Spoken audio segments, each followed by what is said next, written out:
बिस्मिल्लाहिर्रहमानिर्रहीम अस्सलाम वालेकुम। Hope you all are good.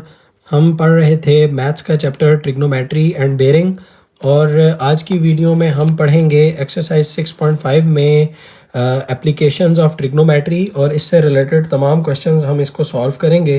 Concept और एग्ज़ाम के पॉइंट ऑफ व्यू से आज की एक्सरसाइज काफ़ी इंपॉर्टेंट होने जा रही है, और मैं आपको तमाम इंपॉर्टेंट एमसीक्यूज़ और शॉर्ट क्वेश्चंस और लॉन्ग क्वेश्चंस भी मार्क करवा दूंगा। इसमें जो लॉन्ग इंपॉर्टेंट होंगे वो भी मार्क करवा दूंगा। एक छोटी सी बात, वीडियो को कम्प्लीटली और ध्यान से देखिएगा ताकि इस वीडियो के एंड तक आपको एप्लीकेशंस ऑफ ट्रिग्नोमेट्री से रिलेटेड तमाम क्वेश्चंस आ जाएं, ताकि आप एग्ज़ाम में ये जो इंपॉर्टेंट लॉन्ग क्वेश्चन है आप उनको कॉन्फिडेंटली अटैम्प्ट कर सकें। चलिए स्टार्ट करते हैं हम एप्लीकेशंस ऑफ ट्रिग्नोमेट्री। इससे पहले हमारे पास कुछ एक दो डेफिनेशंस होंगी जो हम देख लेते हैं, उसके बाद हम फिर क्वेश्चंस को सॉल्व करते हैं। सबसे पहले हमारे पास है line of site. Line of site हमारे पास क्या होगी, यानी वो साइड हमारी नज़र से जो हम देख रहे होते हैं किसी चीज़ को, उसको आप लाइन ऑफ साइट कहते हैं। यानी अगर ये आपकी आंख हो और आप किसी चीज़ को देख रहे हैं, वो पॉइंट यहाँ पे है, तो आप जब इस पॉइंट को देख रहे होंगे तो ये वाली जो लाइन होगी इसको आप कहते हैं लाइन ऑफ साइट, यानी ये लाइन ऑफ साइट है।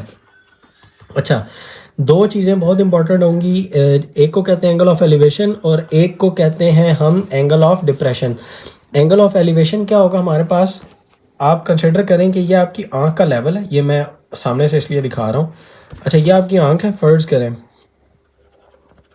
ये आपकी आंख का लेवल है, बिल्कुल आप ठीक है, इस बिल्कुल आंख की लेवल के ऐसे रख के ना, जो चीज़ आप बिल्कुल ऐसे ऊपर की तरफ देखेंगे ना, ठीक है, उसको आप कहते हैं एंगल ऑफ एलिवेशन। यानी ये आपकी आंख है, नज़र है, और इससे जो चीज़ आप, और इसकी सीध में, यानी ये आपने हॉरिजॉन्टल एक्स एक्सिस रखना होता है, और इससे जो चीज़ ऐसे ऊपर की तरफ आप देखते हैं किसी भी चीज़ को ऐसे, तो ये आपका होता है एंगल ऑफ एलिवेशन। ठीक है, ये याद रखें, ये है एंगल ऑफ एलिवेशन। ठीक है, ऐसे। अच्छा, एंगल ऑफ डिप्रेशन क्या होता है, आपकी ही आंख का लेवल उससे बिल्कुल ऐसे नीचे देखना, और वो हॉरिजॉन्टल से ही मेजर किया जाता है। ये इंपॉर्टेंट पॉइंट है, ये भी हम क्वेश्चन सॉल्व करेंगे तो हमें पता चलेगा। फॉर एग्जांपल ये पॉइंट हो और ये हमारा आंख का हॉरिजॉन्टल लेवल हो, इससे बिल्कुल ऐसे नीचे देखना, यानी ऐसे नीचे की तरफ देखना। तो ये जो हम किसी चीज़ को जब यहाँ पे देख रहे होंगे तो ये वाला हमारा एंगल होगा एंगल ऑफ डिप्रेशन। ठीक है, ये हॉरिजॉन्टल से, ये याद रखना है, ये वाला क्लॉकवाइज ये होगा हमारा एंगल ऑफ डिप्रेशन।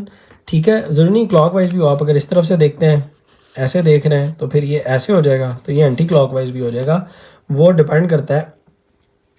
अच्छा, अब ये हो गया angle of elevation, angle of depression. Hope कि आपको समझ आ गया। ये इसमें लाइन ऑफ साइट होगी, इसमें ये लाइन ऑफ साइट होगी, ये तीन चीज़ें।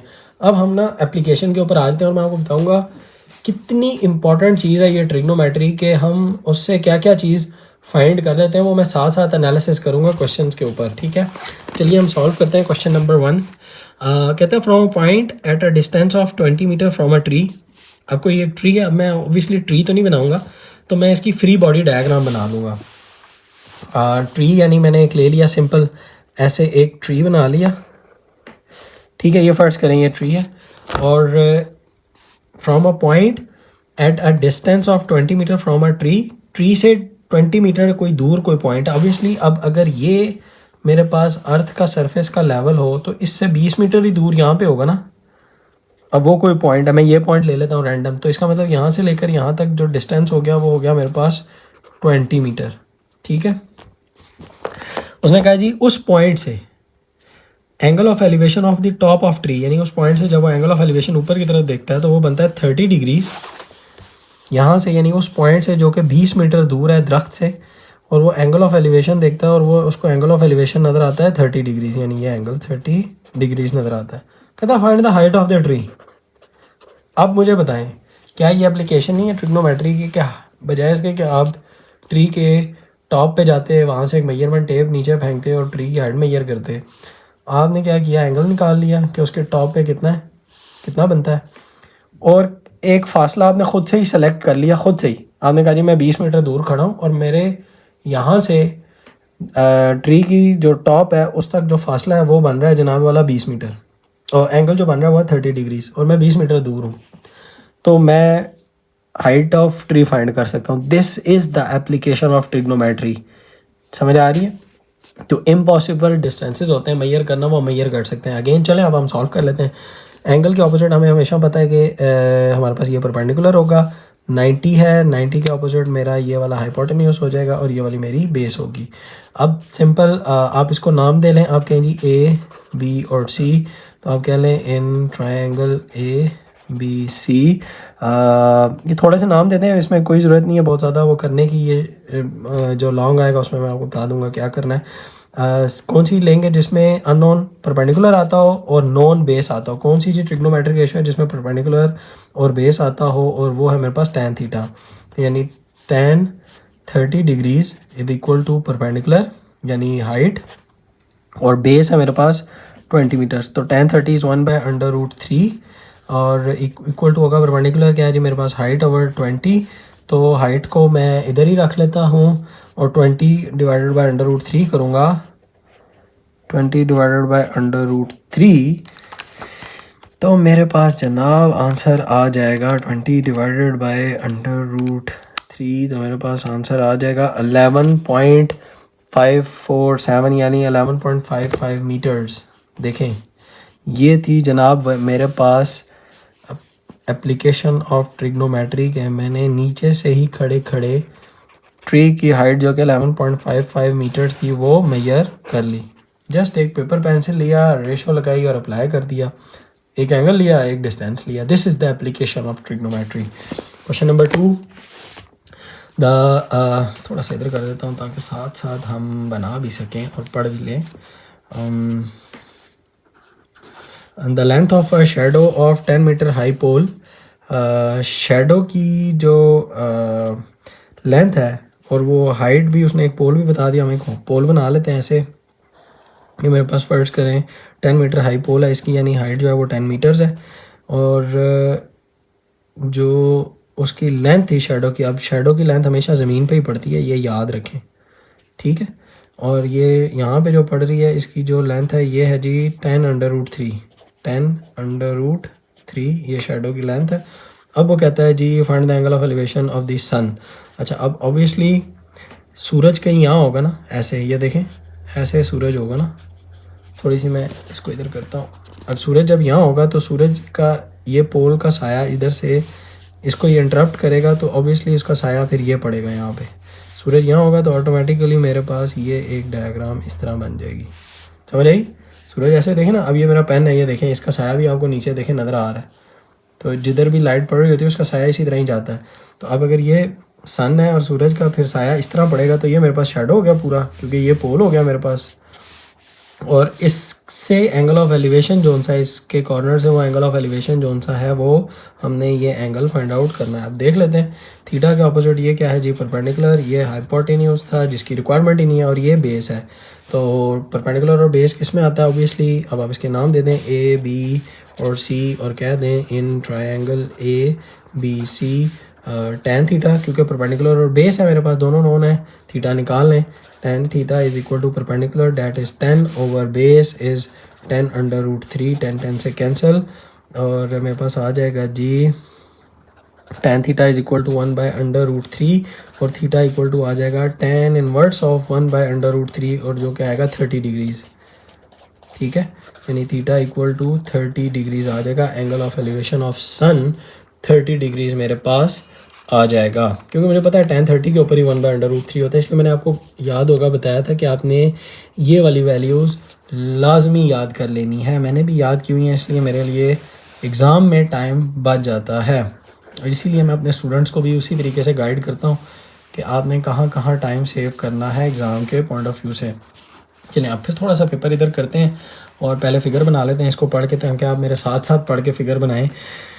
उसने कहा जी the window of a room is in the shape of equilateral triangle. इसका मतलब कोई विंडो है, मैं यहाँ पे चलें थोड़ा सा इधर आपको नज़र भी है, ये विंडो है और वो विंडो जो सी है इक्विलेटरल ट्रायंगल के अंदर। पाकिस्तान में तो ऐसी विंडोज़ नहीं होती, लेकिन अगर आप बाहर कहीं गोरों की अब्रॉड में देखें ना तो विंडोज़ होती हैं ट्रायंगुलर शेप के अंदर। The length of each side is 1.6, यानी हर साइड की 1.6 और ये भी होगी जी 1.6, ठीक है। Find the height of the window, यानी आपने ये वाली जो हाइट है ना जनाब, ये हाइट फाइंड करनी है। अच्छा, और तो उसने कुछ दिया ही नहीं, चलें अब अगेन एप्लीकेशन ऑफ हम देखते हैं ट्रिग्नोमेट्री वो क्या है। अच्छा, अब ये राइट एंगल ट्रायंगल बन गई जिसमें ये मेरे पास 90 डिग्री हो जाएगा और मैं एक साइड ले लेता हूँ, यानी ये वाली। अगर मैं इसके ऊपर आपको एक पेपर रख के दिखाऊँ या ना भी रखूँ तो चले, आपको ये तो नज़र आ रहा है ये एक साइड बन गई ट्रायंगल की, ठीक है। ये अब ये वाली साइड ले लें, लेकिन यूँ करें कि ये अब जो पूरी 1.6 थी ये क्योंकि इसके हाफ से कट हो रही है तो इसकी ये जो साइड बन जाएगी ना, ये यहाँ से यहाँ तक ये हो जाएगी 1.6 डिवाइड बाई 2 0.8 हो जाएगी मीटर्स। वो भी मीटर्स में थी 1.6, यस मीटर्स में, तो ये भी 0.8 मीटर्स हो गई। अब ये थीटा लगा लें, ये हमें थीटा चाहिए तो इसको आप नाम दे दें, क्या दें, ए बी सी, और ये डी है ये पॉइंट, इसको डी कह दें। तो ये मेरे पास ट्रायंगल ए डी सी, नाम इसलिए देना ज़रूरी है ताकि पता हो हम क्या सॉल्व कर रहे हैं। तो इन ट्रायंगल ए डी सी यानी ए डी सी के अंदर जो tan थीटा है, tan नहीं, अब मेरे पास थीटा के ऑपोजिट ये क्या था, ये वाली एच परपेंडिकुलर हो जाएगी, ये हाइपोटेन्यूस होगी और ये बेस होगी। अब हमने ऐसी लगानी है कि ओके हमने फाइंड करना था जी हाइट, और बल्कि हम ट्रिग्नोमेट्रिक रेशो लगाएं क्यों, हम लगा लेते हैं पाइथागोरस थ्योरम लगाते हैं जनाब, सिंपल।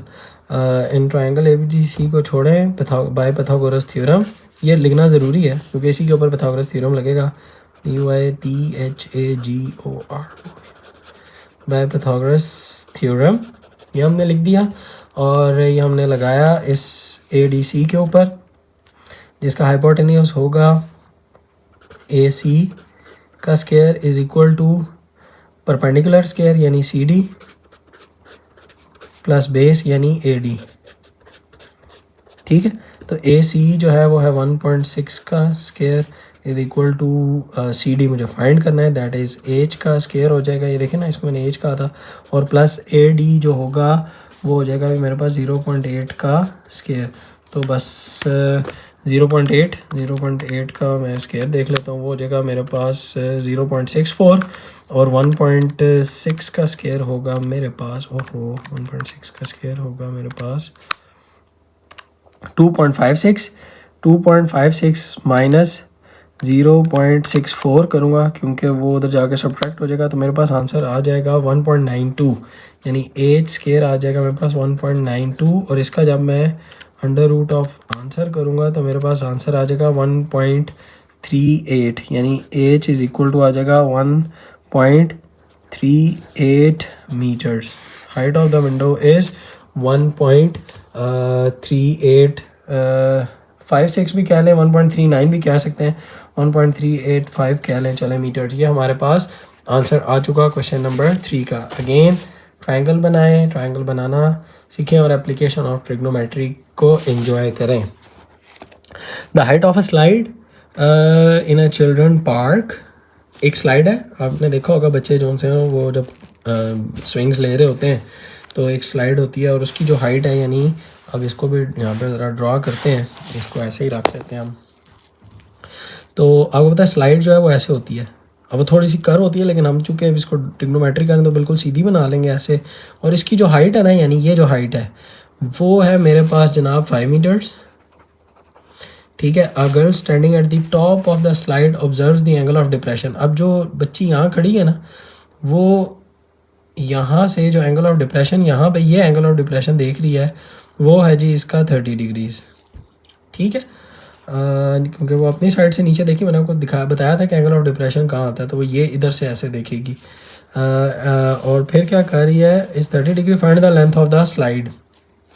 लेंथ ऑफ स्लाइड मेरे पास ये बनेगी, ये लेंथ ऑफ स्लाइड है पूरी, ठीक है। अब देखें कितनी खूबसूरती है कि आपने वर्टिकल हाइट ले ली, फाइंड कर ली, आपके पास 90 डिग्री है और आप डायरेक्टली फाइंड किए बगैर स्लाइड की लेंथ को आप फाइंड आउट कर सकते हैं।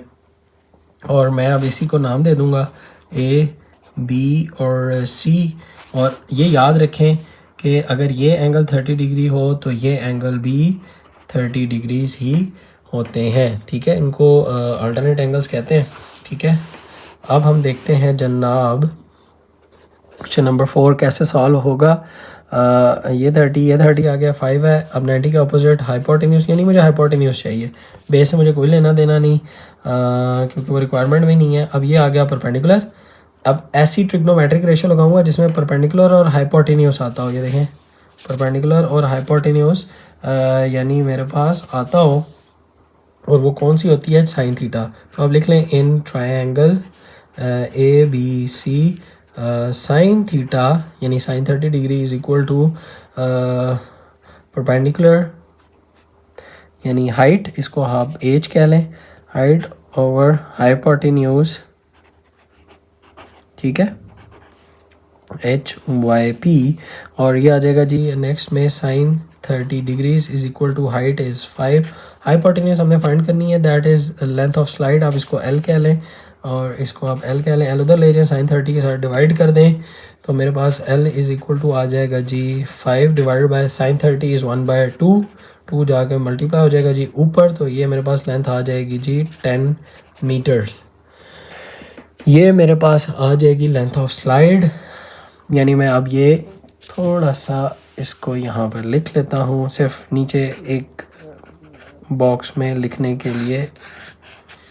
ये था जनाब छोटा सा एक सवाल, क्योंकि अंडरस्टैंडिंग अगर हो जाए और आप करेक्ट फिगर बना पाएँ तो आपके लिए एप्लीकेशन ऑफ ट्रिग्नोमेट्री के सवाल करना बहुत आसान हो जाते हैं। ठीक है, अब हम सॉल्व करते हैं क्वेश्चन नंबर 5, साथ साथ बनाते हैं और देखते हैं कि ये कैसे होगा। अच्छा, ये भी एक इम्पॉर्टेंट क्वेश्चन होगा हमारे पास, यहाँ से डिफ़िकल्टी लेवल थोड़ा सा इंक्रीज़ करेगा। अब वो कहता है कि मेरे पास 2 पिलर्स हैं ऑफ इक्वल हाइट, ठीक है, 2 pillars of equal height stand कर रहे हैं on either side of a road वे। कोई रोड है दरमियान में जनाब, ऐसे ना, ठीक है, और उसके दोनों तरफ ना कोई ऐसे 2 पिलर्स हैं। अब ये मैंने ना ऐसे 2 पिलर्स बना लिए, उसने कहा था जी दोनों की हाइट सेम है, मैंने हाइट सेम ले ली, ठीक है। फिर उसने क्या कहा, विच इज़ 120 मीटर वाइड। अब ये जो रोड है यानी ये कितनी है टोटल, यहाँ से यहाँ तक 120 मीटर्स, ठीक है। At a point on the road, इस रोड के ऊपर कोई एक रैंडम पॉइंट है, the angle of elevation of the pillars are 60 and 30 degrees, यानी जिसके ऊपर 60 और 30 डिग्रीज का एंगल ऑफ एलिवेशन आ रहा है, इस रोड के ऊपर कहीं पे कोई पॉइंट है। अब अगर ये ना एंगल डिफरेंट है ना, तो इसका मतलब ये है कि ये पॉइंट कहीं दरमियान में नहीं है, किसी एक तरफ है, ठीक है। अगर एंगल ये पॉइंट दरमियान होता तो एंगल बराबर होता ना, तो ये किसी एक तरफ है, मैंने फ़र्ज़ करें इधर ड्रॉ कर लिया, ठीक है। अच्छा, अब जो जितना याद रखें, जितना किसी एक साइड के करीब होगा उतना उसका एंगल ऑफ एलिवेशन बड़ा होगा, ठीक है। देखें ना, आप ख़ुद भी ये करके देखें कि आप किसी चीज़ के जितना करीब हो, आपको ज़्यादा ऐसे गर्दन अपनी ज़्यादा ऐसे देखने के लिए ना, जितना आप ये इसके करीब हो तो ज़्यादा ऐसे गर्दन उठानी पड़ती है देखने के लिए। तो ये वाला फिर मेरे पास हो जाएगा 60 जो कि करीब है, और जो दूर है मेरे पास ये वाला एंगल हो जाएगा मेरे पास 30 डिग्रीज, ठीक है। और जो ये है ये मेरे पास हो जाएगा 60 डिग्रीज जो करीब है, ये याद रख लें आप, ठीक है। ये रूल है, उधर भी बना देते तो फ़र्क नहीं पड़ता, लेकिन ये होता कि तरह थोड़ी लॉजिकल बननी चाहिए ना आपकी डायग्राम। और उसने क्या कहा जी, find the height of each pillar and the position of the point, यानी कि पोजीशन ऑफ द पॉइंट का मतलब ये है कि बताएं कि ये इस पिलर से यहाँ तक कितना दूर है, या इस पिलर से ये इधर तक कितना दूर है, यानी ये डिस्टेंस भी फाइंड आउट करें। तो मैं ऐसा करता हूँ कि इनमें से किसी एक को, अब ये चूँकि डिस्टेंस है तो x कह देता हूँ यहाँ से यहाँ तक, ठीक है। तो ऑब्वियसली फिर ये वाला जो डिस्टेंस होगा ये कितना होगा, ये हो जाएगा जी 120 माइनस x हो जाएगा, क्योंकि टोटल अगर 120 है तो 120 में से ये वाला x माइनस करूँगा तो ये वाला जो डिस्टेंस होगा 120 माइनस x हो जाएगा। हाइट ऑफ पिलर्स हमने ये फाइंड आउट करनी है। ये थी जी मेरे पास इस क्वेश्चन की डायग्राम। अब हम इसको सॉल्व करते हैं। अच्छा, अब 2 अननोन है तो इसका मतलब मेरे पास 2 इक्वेशंस बनेगी। ये भी एक मैथ का रूल है, इसको भी सॉल्व करने से पहले स्ट्रेटजी समझ लें कि जितने अननोन होते हैं उतने मुझे इक्वेशंस चाहिए होती हैं, या जितने वेरिएबल्स होते हैं उतनी मुझे इक्वेशंस चाहिए।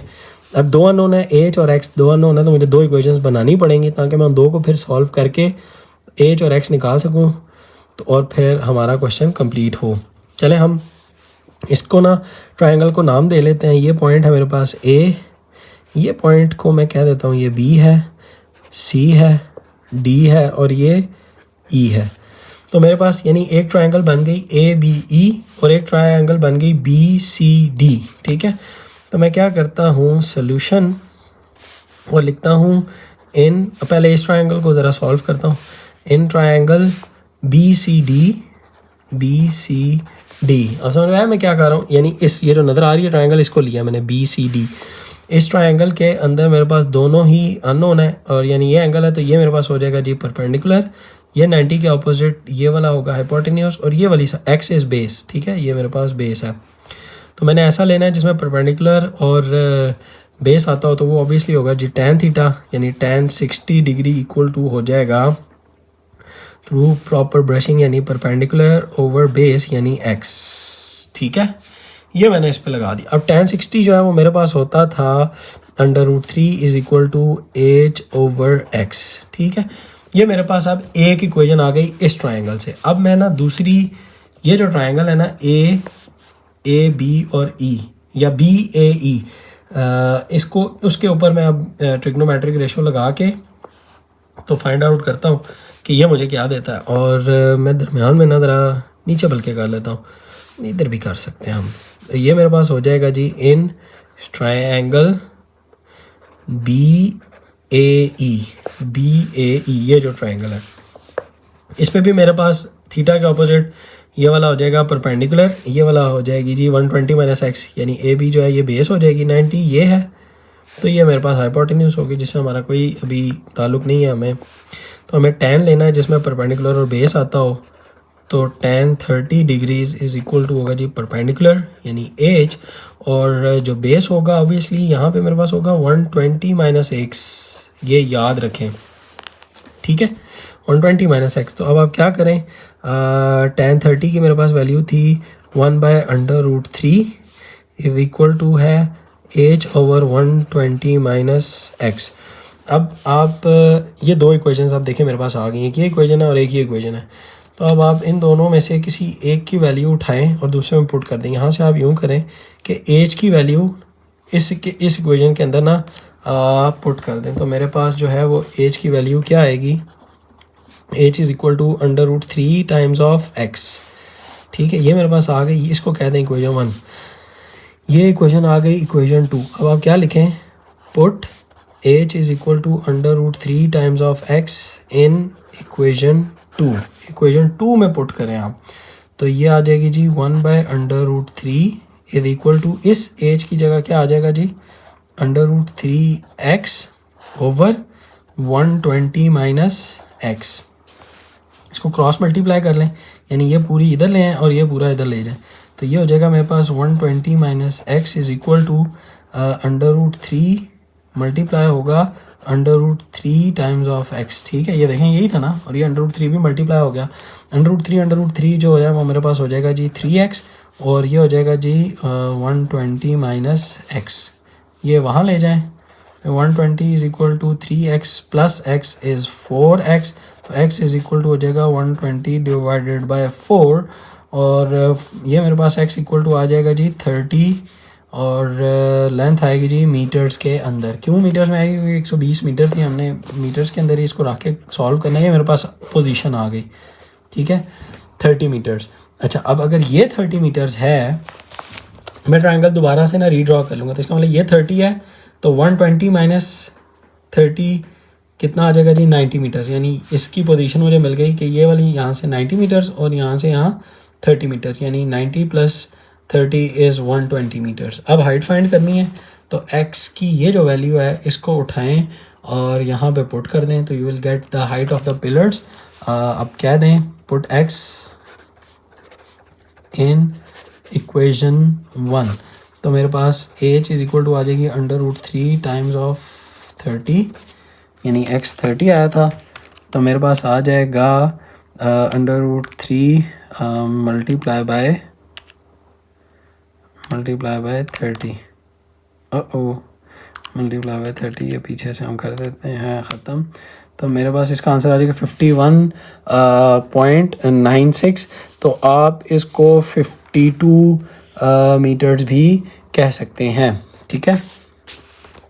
तो ये मेरे पास हाइट आ गई जी 52 मीटर्स, ठीक है।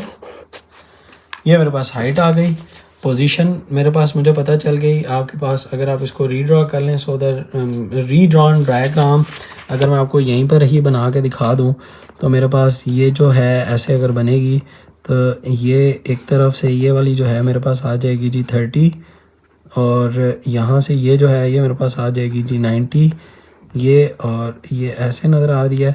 तो height of the pillars is 52, यानी दोनों की हाइट एक जितनी थी तो दोनों 52 मीटर्स हो जाएंगे। और ये मेरे पास होगा करीब था 60, ये होगा जी मेरे पास 30। ये थी जी मेरे पास रीड्रॉन डायग्राम, जो कि नहीं ज़रूरत, लेकिन आपने ये जो हाइट दी होती है ये एज़ फ्रॉम द फिगर वो खुद ही कंसिडर करेगा और आपको ठीक आंसर देगा। इसमें आपको कोई स्टोरी लिखने की, थ्योरी लिखने की बहुत ज़्यादा ज़रूरत नहीं है, वो खुद ही लिखेगा। ठीक है, ये बात आपने याद रखनी है।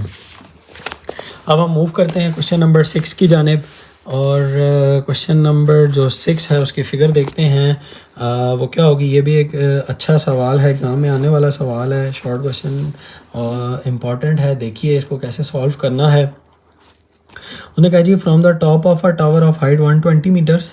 अच्छा जी, एक टावर है। अब मैं ये ज़रा यहाँ पे बना लेता हूँ ताकि आपको ज़रा नज़र आए।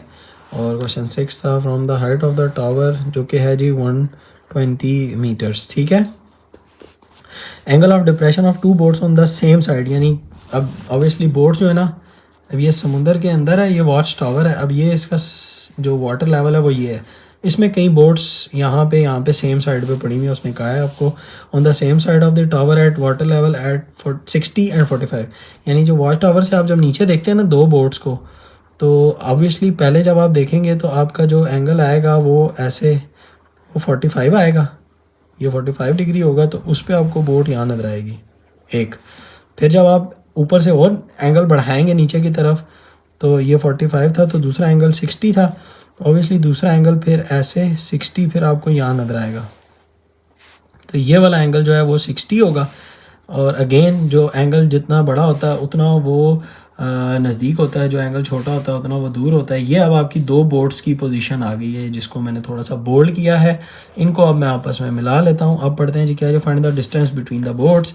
अब मैंने ये जो डिस्टेंस ऑफ बोर्ड्स है इसको फाइंड आउट करना है। अब ये जो डिस्टेंस है, मैं इस पूरे को इसने बताया है कि नहीं, उसने कुछ भी नहीं बताया, सिर्फ हाइट हमें दी हुई है।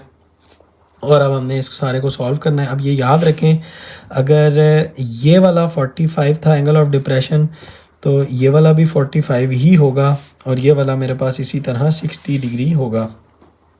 अच्छा, अब हम इन जो डिस्टेंसेस हैं इनको नाम दे लेते हैं। इसको हम कह लेते हैं कि ये मेरे पास फर्ज करें है जी ये x है, ये अगर डिस्टेंस यहाँ से लेकर यहाँ तक y है, और तो ये मेरे पास जो पूरा डिस्टेंस होगा ये क्या हो जाएगा जी x प्लस y। ठीक है, ये हमारे पास as per the diagram figure बन चुकी। इन ट्रायंगल्स को नाम दे दें A B C, और ये पॉइंट है जी D। ठीक है, तो अब आपने सबसे पहले अगेन याद रखें दो वेरिएबल्स है तो दो इक्वेशंस, और दो इक्वेशंस को सॉल्व करके आपने y निकालना होगा। y is my destiny, distance between the boards is y। Solution आप कह दें एज फ्रॉम द फिगर। अब आप क्या कहेंगे जनाब, y is the distance between the boards को लिख लीजिएगा, जो कि हमें फाइंड आउट करना है। ये हमारा टारगेट है। और हमारे पास सबसे पहले छोटी ट्रायंगल, ये जो अंदर वाली ट्रायंगल है ये जो नज़र आ रही है, इसको सॉल्व करेंगे, और जो कि होगी मेरे पास DBC। तो मैं लिख लेता हूँ इन ट्रायंगल DBC 60 है। 60 के ऑपोजिट ऑब्वियसली ये वाला परपेंडिकुलर होगा, यानी थीटा के ऑपोजिट परपेंडिकुलर ये बेस, क्योंकि ये 90 है तो ये मेरे पास हाइपोटेन्यूस होगा। इसी तरह ये भी मेरे पास हाइपोटेन्यूस होगा। ठीक है, बड़ी वाली जो बाहर वाली ट्रायंगल होगी, तो परपेंडिकुलर और बेस किसके अंदर आता है, tan के अंदर। तो मेरे पास आ जाएगा tan 60 डिग्री, क्योंकि ये वाली ट्रायंगल ली थी इसका एंगल 60 था, तो ये मेरे पास आ जाएगा परपेंडिकुलर यानी 120, और बेस क्या था जी x। वैसे मैं x निकाल लूँ, x इक्वल टू आ जाएगा 120 डिवाइडेड बाय tan 60 इज़ मेरे पास होता है जी √3। तो जब मैं 120 डिवाइडेड बाय √3 करता हूँ तो मेरे पास क्या आंसर आता है, 120 डिवाइडेड बाय √3, तो मेरे पास आंसर आता है 40 √3। तो मेरे पास जो x की जो लेंथ आ जाएगी आ गई 40√, यानी 40√3, ये मेरे पास x आ गई, और जो कि आएगी मीटर्स के अंदर, यानी ये मेरे पास ये लेंथ आ चुकी है, ठीक है। अच्छा, अब मैं ये जो बाहर वाली बड़ी ट्रायंगल थी ये लगाऊंगा, उसमें भी अगेन मैं ये मेरे पास पूरी अब बेस होगी, x + y बेस होगी, ये परपेंडिकुलर होगा और ये वाला एंगल होगा, ठीक है, जो 45 है। मैं क्या करूँगा, in triangle ABC tan 45 degree is equal to perpendicular is 120, और बेस मेरे पास है जी x + y, ठीक है, ये मेरे पास आ गया है जी x + y बेस। अच्छा, x में ऑलरेडी मुझे नोन है, इसके अंदर वैल्यू पुट कर दूँ, और tan 45 होता है जी 1, ये आ गया जी 120/x + y, इसको क्रॉस मल्टीप्लाई करें तो ये मेरे पास हो जाएगा जी x + y = 120। y मुझे चाहिए, x को सब्ट्रैक्ट कर दें तो y = आ जाएगा मेरे पास 120 - x, ठीक है। y मुझे चाहिए था, y सब्जेक्ट बन गया, देख लें, तो y = आ गया 120 - x इज़ 120 आ रहा है 40√3, तो 120 - ये 40√3 लिखा हुआ है मेरे पास, तो 120 - आंसर कर देता हूँ, 120 - आंसर करता हूँ तो मेरे पास आंसर आ जाएगा 50.71 या 50.72 मीटर्स भी कह सकते हैं। तो y = मेरे पास डायरेक्टली आ जाएगा 50.72 मीटर्स, यानी जो डिस्टेंस बिटवीन द बोर्ड्स है वो हम निकाल लें, हम x + y, फिर अब क्यों निकाल लें, जो रिक्वायर्ड चीज़ थी वो हमें मिल गई, ये हमने सॉल्व कर ली। This is how you can solve question number 6 very easily. ये मैंने बहुत आसान तरीका आपको सिखाया है। क्वेश्चन नंबर 5 याद रखिएगा, बहुत इंपॉर्टेंट है, it might come in exam, और ये जो है ये लॉन्ग और शॉर्ट दोनों में आ सकता है, ठीक है, ये बहुत इंपॉर्टेंट है। 6 अगर आए तो शॉर्ट क्वेश्चन का क्वेश्चन बनेगा, क्योंकि छोटा है, वो ज़रा लंबा था 5, ठीक है।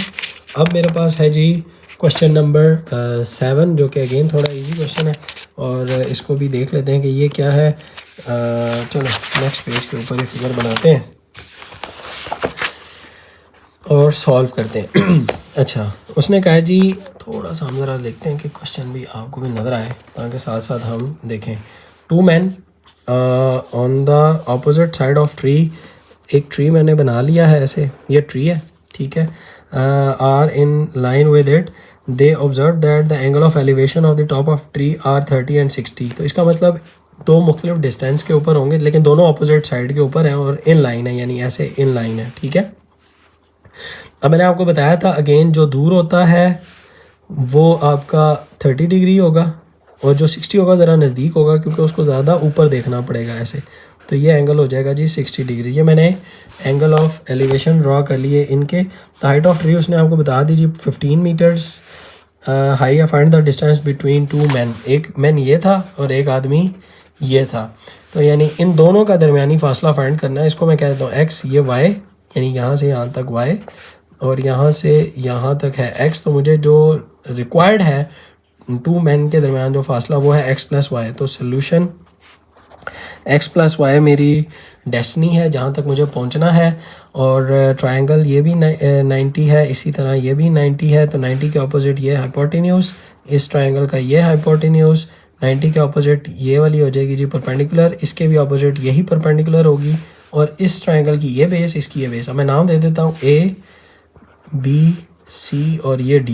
तो मैं सबसे पहले हाइट ही मुझे फाइंड करनी है, और x को निकालूंगा, फिर y को निकालूंगा, और मैं इन दोनों को ऐड ऑन कर लूँगा। तो मेरे पास क्या चाहिए जिसमें परपेंडिकुलर भी हो और बेस मुझे चाहिए एंगल है, तो ऑब्वियसली tan थीटा। तो ऐसे रख के मैं कर लेता हूँ इन ट्रायंगल A B, ये B था, A B C, और in triangle D B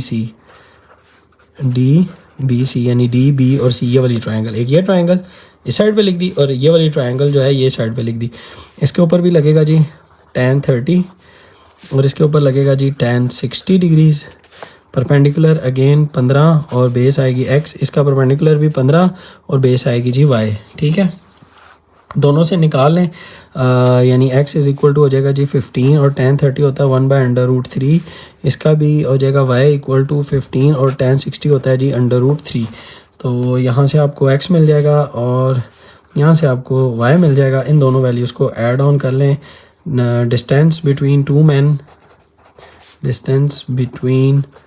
to man is equal to x plus y, that will be equal to, अच्छा अब आप इनके डिस्टेंस x जो था वो देख लें कि वो आपका क्या निकलेगा। वो ये हो जाएगा 15/√3 हो जाएगा। वैसे ये अगर ऊपर चला जाएगा ना तो हो जाएगा 15/√3 और ये हो जाएगा जी 15/√3। ठीक है, हम दोनों को ऐड कर लें। 15/√3 प्लस 15/√3, इन दोनों को सिंपल कैलकुलेटर में डाल के ना आप वैल्यूज़ निकाल लें तो आपको इसका डिस्टेंस मिल जाएगा, जो कि गालिबन आएगा इन दोनों का 34.7। मैंने कैलकुलेटर पे डाल के चेक कर लिया है, 34.7 आएगा। और ये देखिए ये क्या आएगा जी 15/√3 प्लस 15/√3, तो 34.64 यानी मीटर्स आ चुका। ठीक है, ये डिस्टेंस था मेरे पास जी x plus y distance between two man. ये हो गया मेरे पास क्वेश्चन नंबर 7। बहुत ही आसान, बहुत ही इजी, यूनिक तरीके मैं आपको सिखाता हूँ इजी, ताकि आपके रट्टे ना लगें, आप क्वेश्चन समझ के ख़ुद से सॉल्व करना सीखें। Question number 8 is again very important. ये आने वाला सवाल है एग्ज़ाम में, डिफरेंट सवाल है बाकियों से, और इसको देखते हैं, सॉल्व करते हैं। उसने कहा जी from the top of a tree the angle of elevation and depression of the top and the bottom of the buildings are 35 and 45। चलें ये बनाते हैं साथ साथ, और अच्छा सवाल है और दोनों चीज़ें नज़र आ रही हैं आपको। अच्छा जी चलें अब यहाँ पे हम रखते हैं। और उसने कहा जी from the top of a tree the angle of elevation and the depression of the top and the bottom of the building. अच्छा, इसका मतलब दो चीज़ें, एक ये ट्री बना लेता हूँ और एक ये ऑब्वियसली बिल्डिंग बना लेता हूँ। ठीक है, ये बिल्डिंग है, ये वाली, ये ट्री है, ये फ्री बॉडी डायग्राम है, और इसके टॉप से ना, ये ट्री के टॉप से उसने कहा from the top of a tree the angle of elevation जो उनसे ना वो होगा 30, यानी यहाँ से जब ये अब लाइन लगानी है और ये जो है ना ये आ रहा है जी 30 डिग्रीज, क्योंकि आप हॉरिजॉन्टल से देखते हैं। और फिर डिप्रेशन जो है वो है जी 45, यानी इधर से ही इसी हॉरिजॉन्टल लाइन से जो आप नीचे देखेंगे ना बॉटम पे बिल्डिंग के, ये यानी ये जो एंगल होगा ना ये हो जाएगा जी 45 इस हॉरिजॉन्टल लाइन से। ये बड़ी इंपॉर्टेंट डायग्राम है, अगर ये आपको समझ आ गई ना तो आप इजीली समझ लेंगे। ठीक है, ये आप देखिए, ठीक है, 30 डिग्री ये बिल्डिंग की टॉप थी, ये बिल्डिंग का बॉटम था, और ट्री के टॉप से हमने एंगल ऑफ एलिवेशन बिल्डिंग तक और एंगल ऑफ डिप्रेशन बिल्डिंग तक ये लिख लिए। आगे उसने कहा जी the height of the tree is 15 metre, यानी ये जो है ये 15 मीटर है।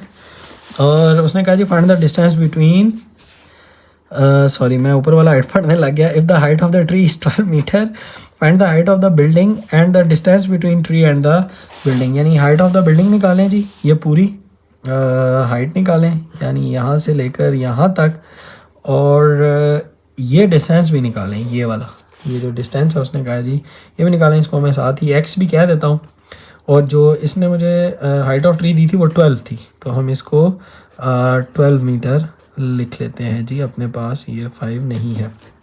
ठीक है, चलें अब ये मेरे पास हो गया। अब मैं इस फिगर को ना ज़रा ब्रेक डाउन करूँगा, आपने देखना है, और फिर देखेंगे कि हम इसको कैसे सॉल्व कर सकते हैं। अच्छा, अब अगर ये यहाँ से यहाँ तक है, अब ये देखिए अगर ये पूरी x है तो इसका मतलब यहाँ से लेकर यहाँ तक भी तो x ही हुई ना, तो मैं इधर भी x लिख लेता हूँ। ठीक है, एक चीज़, अगर ये 12 मीटर है ये, यानी यहाँ से लेकर यहाँ तक, तो अगर मैं इसको यहाँ पर ड्रा करता हूँ तो यानी यहाँ से लेकर यहाँ तक भी कितना होगा 12 मीटर, यानी बिल्डिंग के कुछ हिस्से तक की जो कि बिल्कुल बराबर था ट्री के, वो तो आगे 12 मीटर। अब मुझे सिर्फ ये वाली हाइट फाइंड करनी है y। ठीक है, तो फिर जो h होगा ना वो होगा 12 प्लस y, यानी जो हाइट ऑफ बिल्डिंग होगी ना जो रिक्वायर्ड है वो होगी जी 12 मीटर प्लस y। ठीक है, एक्स। अच्छा अब एंगल्स के साथ खेल लेते हैं। ये अगर 45 था तो ये भी कितना होगा जी 45 डिग्रीज होगा। अल्टरनेट एंगल्स हैं, ये 45 है तो ये भी 45 होगा। सही है। अब 12 भी पड़ा हुआ है, एंगल भी पड़ा हुआ है, एक्स निकालें, एक्स यहाँ रखें और फिर वाई निकाल लें। बड़ा ही सिंपल सा सवाल, मैंने आपके लिए इसको ब्रेक डाउन कर दिया, ईजी कर दिया। अब हम ना ज़रा ट्राइंगल्स को नाम दे लेते हैं। ये है जी ए, इसको कहते हैं जी बी के 90 डिग्रीज है तो ये इसका हाइपोटेन्यूस हो जाएगा। ये थीटा है तो इसका ये परपेंडिकुलर, यानी इस वाली ट्राइंगल का ना, ये जो नज़र आ रही है 12 मीटर्स। वैसे मुझे ना एक पेज रखना चाहिए जिसके ऊपर, ये मैंने पेज ले लिया, जिसके ऊपर ना मैं आपको ये करके दिखा सकूं कि ये कैसे होता है। चलो मैंने पेज भी ना एक निकाल लिया, ठीक है। यानी एक मेरे पास आ जाएगा जी ये वाली जो आपको ट्रायंगल नज़र आ रही है ये, और इसको हम नाम लेते हैं ए बी सी, और सी और ये पॉइंट ले लेते हैं जी डी होगा, और ये होगा जी ई। यानी एक ट्रायंगल हो जाएगी ऐसे जब देखेंगे तो सी डी ई, और एक जो ये वाली ट्रायंगल है जो मुझे नज़र आ रही है ये क्या होगी ए बी सी। ठीक है, तो हम पहले ए बी सी ट्रायंगल रखते हैं। ये देखेंगे इससे एक्स निकाल लेते हैं, यानी distance between tree and the building. तो इन ट्रायंगल ए बी सी मैं लगाऊंगा ऑब्वियसली टैन थीटा ही, तो यानी टैन 45 डिग्रीज परपेंडिकुलर, थीटा के ऑपोजिट परपेंडिकुलर इज़ 12, और base perpendicular base is x, tan 45 is 1, तो x ऊपर चला जाएगा तो मेरे पास टैन 45 की जो वैल्यू होती है वो 1 होती है, तो यानी 12/1 इज़ 12 मीटर्स। तो लें जी हमारे पास x यहीं पे ही आ चुका। अब ये हो गया मेरे पास 12 मीटर्स। अब देखें, अब मेरे पास आ गई ये वाली ट्रायंगल जिसमें सी डी ई ना, अब ये मेरे पास भी पड़ा हुआ है 12 मीटर्स, क्योंकि जो ये लेंथ थी ऑब्वियसली वो जो डिस्टेंस है बिल्डिंग से, बिल्डिंग का ट्री तक, वो नीचे और ऊपर दोनों बराबर ही हैं, तो ये भी 12 मीटर ही हो गई ना, तो ये x भी आ गया मेरे पास। अब इस ट्रायंगल का, यानी ये जो नज़र आ रही है हमें, इस ट्रायंगल का मेरे पास बेस भी पड़ा हुआ है, परपेंडिकुलर जो था वो y है, वो फाइंड कर लेते हैं। तो मैं लिखता हूँ in triangle C D E, in triangle C D E, ये मेरे पास ट्रायंगल आ गई, और इसके अंदर भी ऑब्वियसली मैं फिर परपेंडिकुलर और बेस ही है तो tan ही लगाऊंगा, बट tan 30 लगाना है मुझे, मेरे पास ये tan 30 है।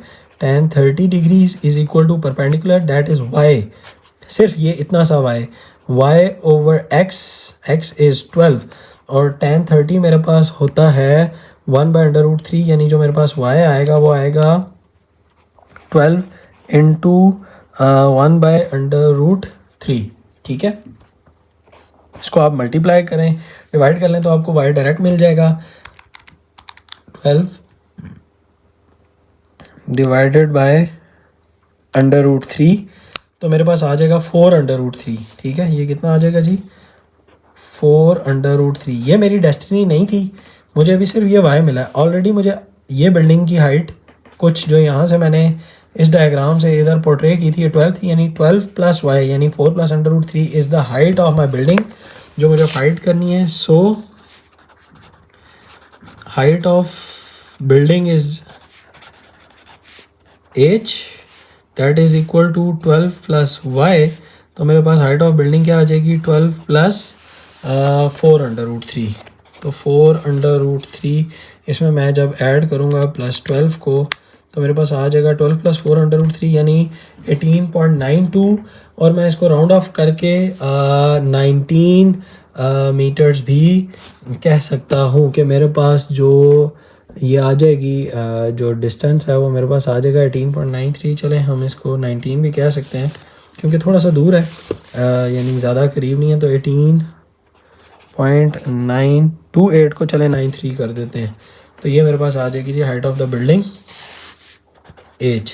ठीक है, एज पर दी फिगर। और x जो था वो मेरे पास था जी डिस्टेंस बिटवीन द बिल्डिंग, ये क्या था जी distance between tree and building. Hope कि आपको ये वाला कॉन्सेप्ट भी क्लियर हो चुका होगा। अच्छा, अब ये अगेन ये वाला सवाल भी इम्पोर्टेंट है, ये याद रखें, ये इम्पोर्टेंट शॉर्ट क्वेश्चन का क्वेश्चन था, यानी शॉर्ट क्वेश्चन में आने वाला क्वेश्चन है। अब देखते हैं क्वेश्चन नंबर 9, और क्वेश्चन नंबर 9 है मेरे पास, from a point A on ground at a distance of 200 metres, कोई पॉइंट है किसी ग्राउंड के ऊपर और वो कितना दूर है जी 200 मीटर्स। अच्छा, ये सबसे ज़्यादा ट्रिकी है पढ़ने में ये सवाल। The angle of elevation of the top of the tower is alpha. अगर आप वहाँ से उसी पॉइंट से, यानी ये जो कोई पॉइंट ए था ना, उससे अगर किसी टावर के ऊपर अगर आप देखेंगे, मैं अगर अब ये टावर ले लेता हूँ, ये मेरे पास टावर आ गया, कोई फ़र्ज़ करें कोई पॉइंट था, ये मेरे पास पॉइंट है जी ए, और इससे जो इसके टॉप के ऊपर ये जो एंगल है ये अल्फ़ा है, ये याद रखेंगे, उसने हमें बता दिया है, ठीक है। अल्फ़ा है और from point A on the ground distance of 200 metre, और ये 200 मीटर दूर है, यानी यहाँ से लेकर यहाँ तक जो डिस्टेंस है वो है मेरे पास 200 मीटर्स, ठीक है। अच्छा, अब क्या कहता है आगे, there is another point B 80 metre, ठीक है, 80 metre nearer to the tower, ठीक है। 80 मीटर थोड़ा सा अगर आप इसके करीब आए ना, यानी इस पॉइंट से अगर आप 80 मीटर आए यहाँ पे नियरर टू द टावर, दूर नहीं कहा, अगर यहाँ से 80 मीटर होता तो फिर इस पॉइंट से 80 मीटर दूर फिर इधर हो जाता। अब यानी ये जो डिस्टेंस है ये मेरे पास है जी 80 मीटर्स, ठीक है। ये इंपॉर्टेंट है डाटा समझना। The angle of elevation of the top of the tower from point B is beta. अब ये पॉइंट बी था और इससे जो एंगल ऑफ एलिवेशन है ना इसकी, ये है जी बीटा, ठीक है। अब मुझे क्या कहता है, उसने मुझे tan अल्फ़ा दे दिया। If tan alpha is 2/5 find the height of the tower and the value of B. यानी मुझे जो फाइंड करना है वो ये एंगल फाइंड करना है और ये मुझे हाइट फाइंड करनी है। ये दो चीज़ें मुझे फाइंड करनी है, एक ये है और एक ये है, ठीक है। ये मेरे पास कंप्लीट फ्री बॉडी डायग्राम आ गई। ये पूरा 200 था। अब मुझे बताएं कि ये वाली डिस्टेंस कितना होगा, यानी यहाँ से यहाँ तक कितना डिस्टेंस होगा। ऑब्वियसली ये 200 टोटल माइनस 80, तो ये वाला डिस्टेंस हो जाएगा जनाब आपके पास 120 मीटर्स, यानी B2, अब इसको नाम दे देते हैं, चले C कह देते हैं, और ये पॉइंट हो जाएगा मेरे पास D। तो यानी BC मेरे पास हो जाएगा 120, AC 200 और AB 80। अगेन ये पॉइंट इंपॉर्टेंट था। There is another point B 80 metres nearer to the tower. उस पॉइंट से, वो उसने कहा नहीं लेकिन हम अज्यूम करेंगे कि पॉइंट A से ही nearer to the tower point B जो है, ठीक है। तो उस पॉइंट, उस डिस्टेंस को हमने लेना है। एक पॉइंट उसने हमें और भी बताया हुआ था कि जो tan अल्फ़ा है वो डायरेक्टली उसने बता दिया उसकी वैल्यू है 2/5। अब हाइट निकालनी है। अच्छा, अब हम क्या करते हैं कि सबसे पहले ना AC और D ट्रायंगल लगाते हैं। तो इन ट्रायंगल ACD, ये बाहर वाली बड़ी ट्रायंगल ACD आप करेंगे जी, हाइट ओवर ये बेस आ जाएगा मेरे पास। ये क्या आ जाएगा, tan alpha is equal to perpendicular as over base is 200 metres, क्योंकि बाहर वाली ट्रायंगल थी तो ये परपेंडिकुलर और ये पूरी बेस, तो 200 लगा दिया। tan अल्फ़ा भी मुझे पास पता है 2/5 है। एच मुझे चाहिए, एच ओवर 200 है, तो एच आ जाएगा मेरे पास 200 इंटू 400 डिवाइडेड बाय जब 5 करूँगा तो मेरे पास आ जाएगा 80 मीटर्स मेरे पास आ गई हाइट इस टावर की, ठीक है। उसने टावर ही बोला था, यस टावर ही कहा था। तो ये हाइट ऑफ टावर मेरे पास आ गई 80 मीटर्स, ठीक है। ये मेरे पास अब नोन हो चुकी है। अच्छा, अब जब ये नोन हो गई, ये मैं इसलिए ड्रॉ करता हूँ ताकि आप इसको साथ साथ ना आप देखें। अब मुझे चाहिए, अब ये वाली ट्रायंगल मुझे सॉल्व करनी है। बीटा मुझे चाहिए, बेस मेरे पास पड़ी हुई है 120, हाइट आ चुकी है 80, तो क्या लगाऊंगा कि जिससे मुझे बीटा मिल जाए, ठीक है। ये लाइन लगाएं। अब लिखेंगे इन ट्रायंगल BCD मेरे पास आ जाएगा जी, tan ही लगेगा क्योंकि परपेंडिकुलर और बेस ही है, तो tan beta is equal to perpendicular over base यानी 120। तो बीटा मुझे चाहिए, तो ये हो जाएगा जी tangent inverse of 80 divided by 120, bracket के अंदर लिखना है। ये ना कैलकुलेटर के अंदर आप tan इनवर्स ऑफ 80/20 करेंगे तो वो कैलकुलेटर पता क्या करता है, वो tan इनवर्स ऑफ 80 लेता है, जो आंसर आता है उसको 120 के साथ डिवाइड करता है। तो आपने यूँ करना है, ये भी ये गलती करते हैं student, shift tan inverse of bracket के यानी 80 और इसके अंदर ही डिवाइडेड बाय 120 और फिर ब्रैकेट क्लोज भी करें। तो ये आपको पास आंसर आ जाएगा 33.69 डिग्रीज़, यानी बीटा आपके पास आ गया 33.69 डिग्रीज़। और यही उसने हमें कहा था, एक ये और एक ये हमारे पास क्वेश्चन नंबर 9 देखें कितना आसान, कितनी आसान छोटी सी कैलकुलेशन के साथ हमने इस क्वेश्चन को भी सॉल्व कर लिया। नाउ आज का आखिरी सवाल question number 10 again is important, ये भी याद रखें, ये भी इम्पोर्टेंट था शॉर्ट क्वेश्चन के लिहाज से। फिर है जी, a boat moving away from a lighthouse, एक लाइट हाउस है जिसकी हाइट है जी 206.6 metres high, takes 120 seconds to change the angle of elevation of top of lighthouse from 60 to 45 degrees। Short question का बहुत ही इंपॉर्टेंट सवाल, ठीक है। Find the speed of the boat, और ये लॉन्ग का भी बन सकता है, बहुत ही इंपॉर्टेंट है। उसकी रीज़न मैं आपको बताता हूँ क्यों। अच्छा, एक बोट है जो कि मूव कर रही है समुंदर के अंदर, तो वो ऑब्वियसली मैं ना ये सरफेस ऑफ समझ लें, मैंने ना ले लिया वाटर का लेवल, और ये मैंने ले ली वॉच टावर। जो नॉर्मली जितने भी ये पानी वगैरह होते हैं ना, ये इसमें जो लाइट हाउस होते हैं इनको वॉच टावर या लाइट हाउस कहते हैं। इसकी हाइट उसने हमें दे दी है 206.6 मीटर्स, ठीक है। अच्छा, उसने क्या कहा, टेक्स अ बोट, कोई बोट है ऑब्वियसली वो, अगर मैं फर्स्ट करें कोई पॉइंट है मुझे रैंडम लेना पड़ेगा, तो मैं पॉइंट ले लेता हूँ यहाँ पे। फर्स्ट करें पॉइंट मेरा यहाँ पे था, बोट मेरी उसकी पोजीशन यहाँ पे थी। अब यहाँ से उसने क्या करना शुरू किया, बोट ने टेक्स 120 सेकंड, और ये मूव कर रही है away from the light house, ये अवे मूव कर रही है इधर, ठीक है। 120 सेकंड्स लेती है to change the angle of elevation of the top of the lighthouse from 60 to 45, यानी इधर से उसका जो एंगल ऑफ एलिवेशन था वो था 60 डिग्रीज़, और जब वो 120 सेकंड स्पीड से एक चलती है, और जो कि स्पीड ही फाइंड करनी है, एक स्पीड से वो चलती है और 120 सेकंड लेती है इस पोजीशन से इस पोजीशन पे आने पे, तो इधर आके उसका जो एंगल ऑफ एलिवेशन हो जाता है, जो कि हो जाता है जी 45। यही उसने कहा है जी कि एंगल ऑफ एलिवेशन चेंज होता है 60 से 45। ऑब्वियसली मैंने आपको बताया था जब आप दूर जाते हैं तो आपका एंगल ऑफ एलिवेशन छोटा होता है। अब उसने कहा speed of the boat find करें। अब टाइम मुझे गिवन है इस फ्रेम का, इस टाइम का मुझे टाइम फ्रेम गिवन है 120 सेकेंड्स। और अगेन जो चीज़ चाहिए वो पहले देखते हैं। स्पीड के लिए मुझे क्या चाहिए, देखें स्पीड के लिए क्या फार्मूला होता है जी, डिस्टेंस ओवर टाइम, ठीक है। अब टाइम मेरे पास है इस जर्नी का 120 सेकंड, ये उसने बताया हुआ है, ये है डिस्टेंस मेरे पास नहीं है यहाँ से यहाँ तक का, तो मुझे जब तक ये वाला डिस्टेंस मिलेगा मैं यहाँ पुट करूँगा तो मेरे पास speed is equal distance over time आ जाएगा, ठीक है। स्पीड तो मुझे इसका मतलब ये डिस्टेंस चाहिए और इसको मैं कहता हूँ x, जो कि मेरा डिस्टेंस है। अब ये मेरी डेस्टिनी है जो मैंने पहुँचना है इस क्वेश्चन के अंदर। क्वेश्चन नंबर 10 है मेरे पास, अगेन इम्पॉर्टेंट, और अब इसको हम सॉल्व कर लेते हैं। और ये वाला सबसे पहले हम इसको x है, इसको y कह देंगे, और अब हम इसको सॉल्व कर लेंगे। सबसे पहले हम क्या करते हैं, इनको नाम देते हैं। इसने नाम कुछ भी नहीं दिए थे, तो हम A, B, C और D ट्रायंगल।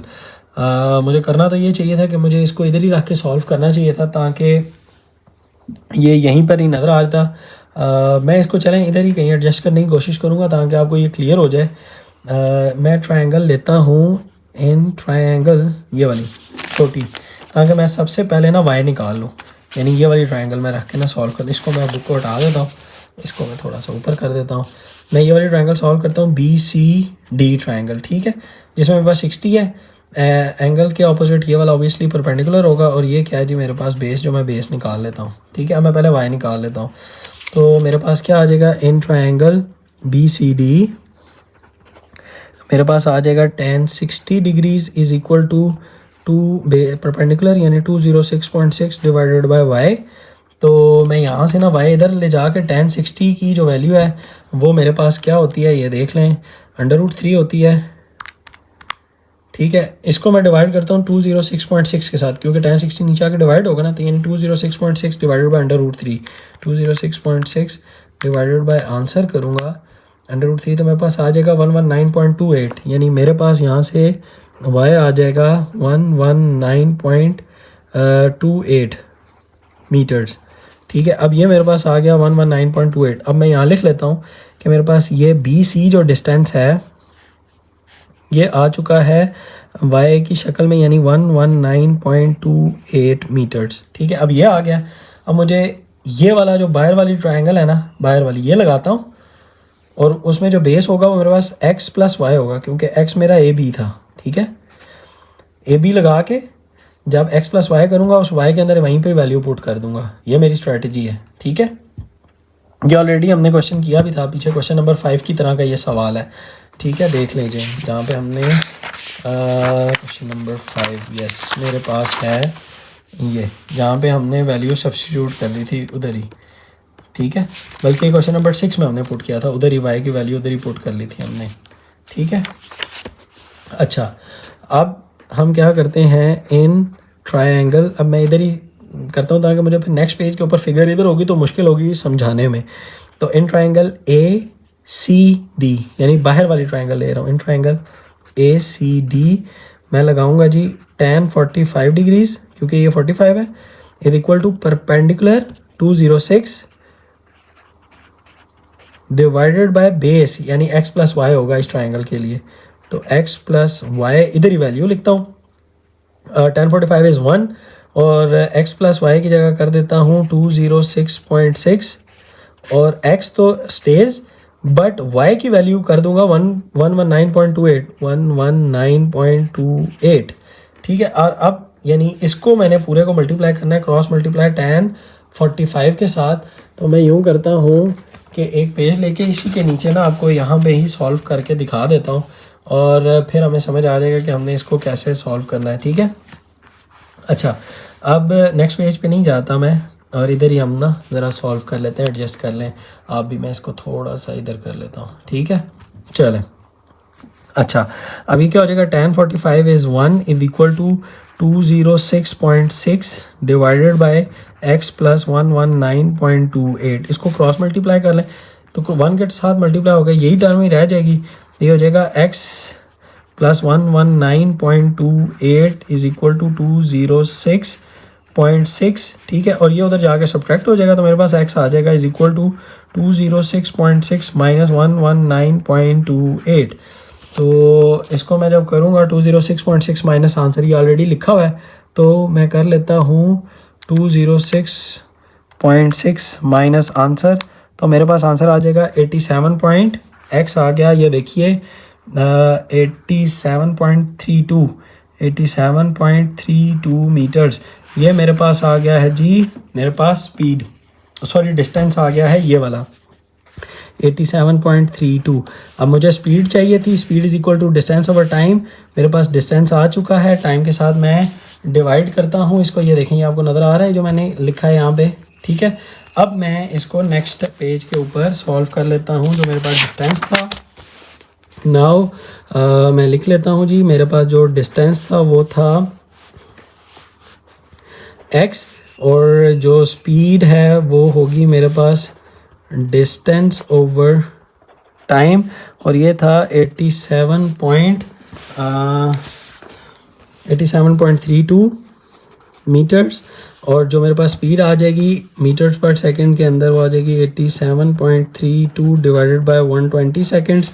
तो 87.32 डिवाइडेड बाय कर दूंगा 120, तो I will have a speed of 0.727 metres per second. ये मेरे पास स्पीड आ गई है इस क्वेश्चन की।